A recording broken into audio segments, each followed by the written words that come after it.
Hi guys, aalis ako ngayon kasi may in-order ako sa Shopee kaso nagkamali ako ng address. Doon ko na i-address sa may-ari ng motor na inayos ko dito nung nakaraan. Ang gagamitin kong motor ay itong si Chicken. Nasira yung injector nito, napasukan ng dumi kasi aayusin ko muna to bago ako aalis. Nandito lang pala sa labas yung mga tools ko.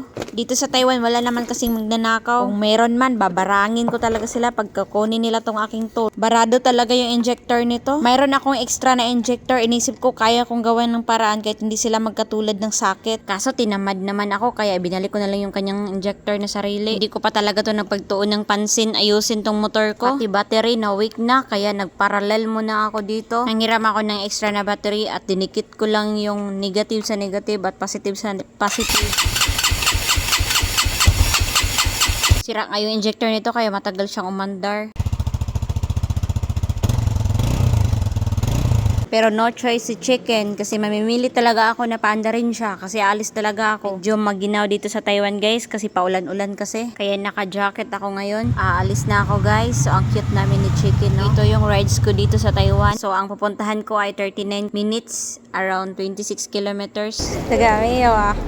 Tinakpan ko lang ng plastic itong bunganga sa tangke ni Chicken kasi nawala yung takip nito. Mag-decide na lang ako na bibili na lang ng bagong tangke, buong tangke talaga. Magkano yung gasolina dyan sa Pinas? Dito kasi sa Taiwan, 31.74 per liter lang or mga around 55 pesos sa pera natin. So ang ganda ng daan dito sa Taiwan guys, walang ka-traffic-traffic. Pero pag nakamotor ka dito tapos lumiko ka, dapat mag-box ka muna bago ka lumiko sa kabilang way. Tapos huminto ako dito kasi parang napakaganda ng pakiramdam kasi parang peaceful lang, walang katao-tao. Tapos napaka-relax. Tapos ayun, naabutan na ako ng ulan kaya sumilong muna ako dito. Nagmamadali ako nito guys kasi may aayusin pa ako sa bahay na Esma.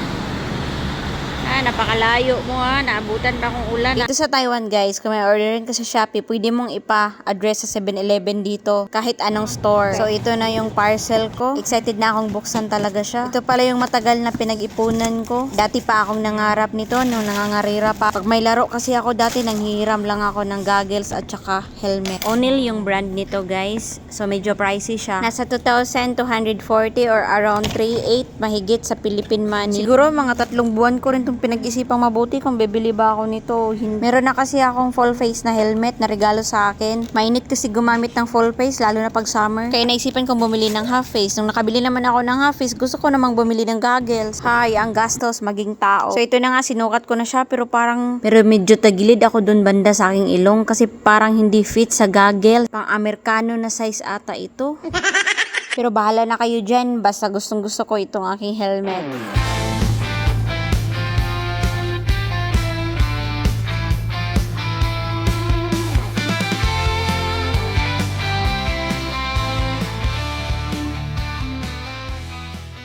So, after ko makuha yung helmet guys, umuwi na ako. So, dito na ako sa ibang way dumaan sa may sagingan. So, ito yung lugar na napuntahan ko dito sa Taiwan, no? Parang farm siya. So, ang pinakamalaking city dito, kagaya sa Pilipinas na parang Maynila, siya ay Taipei. So, itong napuntahan ko dito sa Taiwan ay sa Pintong kami sa kabilang dulo ng Taiwan. Ito pala ang aking mga sister dito sa Taiwan. Nindot?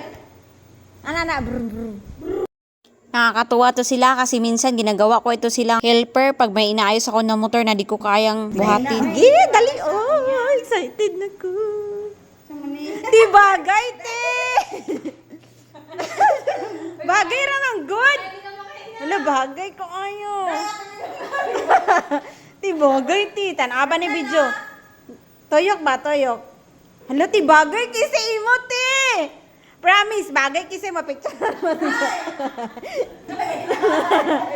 Halati, bagay kasi mo. Picturean din ka sa tabangan sa factory ta. Then, aalis daw sila kaya pinatesting ko sa kanila yung in-overhaul ko ng motor dito, yung S-Max. Ah!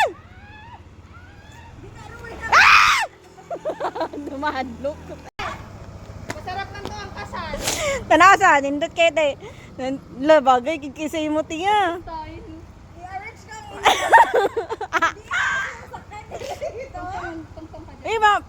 Magbantay mo dito ha, bantay mo ha.